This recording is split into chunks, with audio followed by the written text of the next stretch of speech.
The HOA that tried to bury me, until I buried them in court. When I was 12, my old man took me behind the barn and showed me how to swap the fuel filter on a generator. The sun was setting, the sky bleeding orange over the fields, and the air smelled like diesel and cut grass. He handed me a wrench, looked me dead in the eyes, and said, "Son, this land keeps running because we do." That stuck with me, not just the words, but the weight behind them. It wasn't about machinery. It was about pride. About self-reliance. About taking responsibility for what's yours and never letting anyone take it away, no matter how loud or powerful they seem. I grew up on these 12 acres just outside Tulsa, Oklahoma, red dirt country where every acre means sweat and history. My parents built this place from scratch. When they passed, they left me the land, and I stayed. Folks around town called me stubborn, said I was stuck in the past, clinging to an old life that didn't fit the new world. But I wasn't stuck. I was rooted. There's a difference between refusing to move and standing your ground. My place isn't fancy, just a weathered ranch house from the 1970s, patched up more times than I can count. When a tornado tore half the porch off in 2014, I rebuilt it myself. Out back, I set up solar panels, drilled a deep well, and wired my own backup batteries. When the town's power goes out, my lights stay on. I don't depend on anyone. Not the grid, not the government, not the neighbors. For years it was peaceful. Quiet mornings, the sound of banjo, my old hound, chasing rabbits through the fields, and the soft hum of crickets rising from the woods when the sun went down. It wasn't the kind of peace you find. It was the kind you build. Then the developers came. 4 years ago, they rolled in with shiny trucks, polished smiles, and promises of modern community living. They talked about progress like it was a sermon, about building together, about shared vision. But what they built was a row of identical boxes, plastic homes wrapped in perfection, all governed by one thing, the HOA. They called it Sunny Hollow Estates. Pretty name. Hollow soul. They pushed their subdivision right up to my fence line. At first, I figured they'd stay on their side. I'd stay on mine. But that kind of peace doesn't last when money's involved. 2 months ago, I got a letter, white envelope, no return address, embossed with 3 little letters that would soon define the war, SHA, Sunny Hollow Association. Inside was a friendly offer to buy my land. Said they were expanding the community, and wanted to integrate my property, for mutual benefit. I tossed it straight into the fire pit without reading the rest. 2 weeks later, another envelope came. Same logo. Same smug tone. But this time, they underlined a number, $600,000. I laughed out loud. They might as well have offered me $6. You can't put a price on belonging. This land is where I grew up, where my father taught me how to work, where my mother planted her lilacs by the porch. It's where every scar on my hands means something. There's no dollar sign for that. Then came the visit. I was patching a section of fence when a spotless white SUV pulled up, tires barely touching the dirt, like it was allergic to real ground.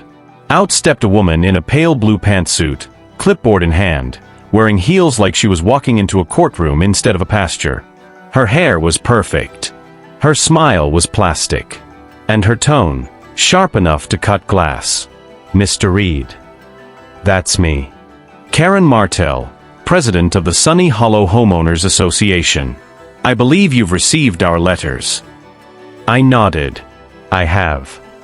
She gave me a pitch about shared values, community standards, and harmonious aesthetics. It sounded like something copied from a brochure written by a marketing intern who'd never set foot on a farm. When she paused to breathe, I said flatly, "Not interested." Her smile froze halfway, like she wasn't programmed for rejection. "I understand your emotional attachment, Mr. Reed, but you should really think about the bigger picture." I looked past her at the field behind me, golden grass swaying under the afternoon sun, the old barn leaning like a memory, the cottonwoods whispering in the wind. "This," I said, "is my bigger picture." She blinked, gave me one of those corporate smiles that says you'll regret this, and left her business card on my fence post. "You have my number if you change your mind." I didn't. But apparently they did. A week later, I spotted a white sedan idling near the HOA fence. Two men in reflective vests started pacing along my property line with clipboards, pretending to take notes. When I asked what they were doing, they mumbled something about drainage testing, and left before I could finish my sentence. 2 mornings later, I woke to the growl of heavy engines. The sound didn't belong. It wasn't tractors or farm trucks, it was industrial. I stepped outside and saw dust rising beyond my western fence, like smoke from a fire. A bulldozer, 2 backhoes, and a dump truck were tearing into the earth, on my side. And right there, standing like she owned the place, was Karen Martell, this time wearing a neon safety vest and the same smug grin. "Good morning, Mr. Reed," she shouted, waving like we were neighbors at a cookout. "What the hell are you doing on my property?" "Routine trenching," she said sweetly. "All within HOA boundaries." I pointed to the property stake half buried under her bulldozer's treads. "That's my line, Karen." She looked down, smiled, and said, "Then I suggest you call the county if you think there's a mistake." That's exactly what I did. The sheriff showed up about an hour later. Deputy Wilkins, young guy, probably new. Karen pulled out a stack of papers and waved them around like a lawyer on TV. Maps, signatures, fine print. The kind of mess meant to confuse anyone with common sense. Wilkins sighed and said, "Sir, these disputes go through zoning. We can't make boundary calls on site." "So you're saying they can dig up my land until someone finds a ruler?" He didn't answer. By nightfall, they'd carved a trench around my property so deep it looked like a moat. They blocked my driveway with a dump truck and rerouted my mail. I wasn't just being bullied, I was being boxed in. They thought they could isolate me, pressure me, make me give up like everyone else. But they made one fatal mistake. I'm not everyone else. I'm a man who plans for everything. Years ago, I installed solar-powered trail cameras all around my property, hidden in fence posts, trees, even a fake birdhouse. Motion triggered. Cloud synced. They'd survived storms, coyotes, even a tornado. And now, they were about to save my land. Those cameras caught everything. The backhoe crossing my line.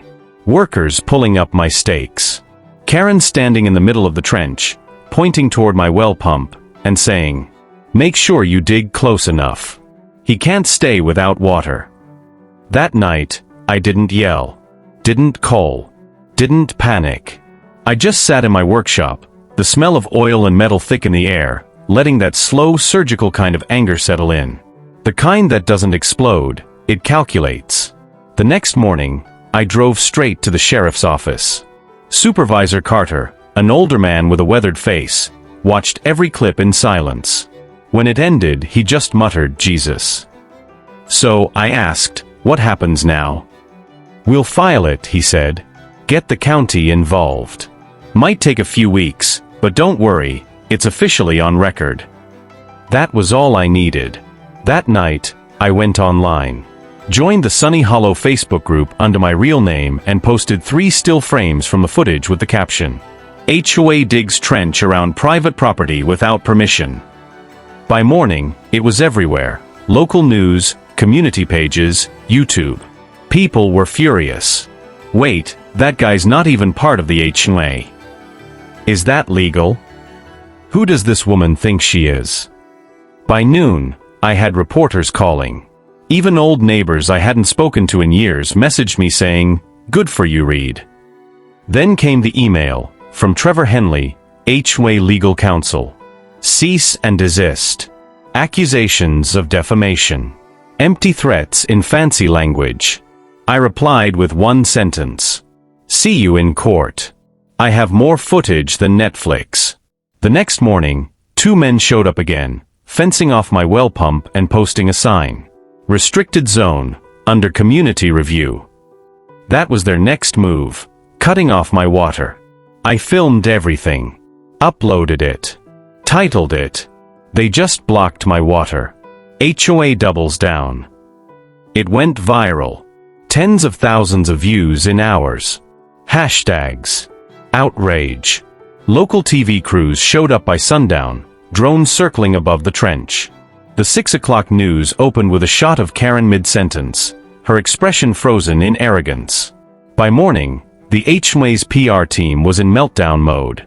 They posted an official statement calling me a non-compliant property owner. It backfired immediately. Even their own residents turned on them. "This isn't a community anymore," one person wrote. "It's a dictatorship." They weren't wrong. 3 days later, the county surveyors arrived with law enforcement. Turns out the HOA had gone 18 feet inside my property line and damaged part of my water system. That wasn't a zoning issue anymore. That was civil liability.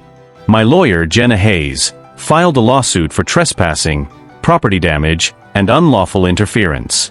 The courtroom was packed for the hearing, residents, reporters, even a few HOA members pretending to be neutral.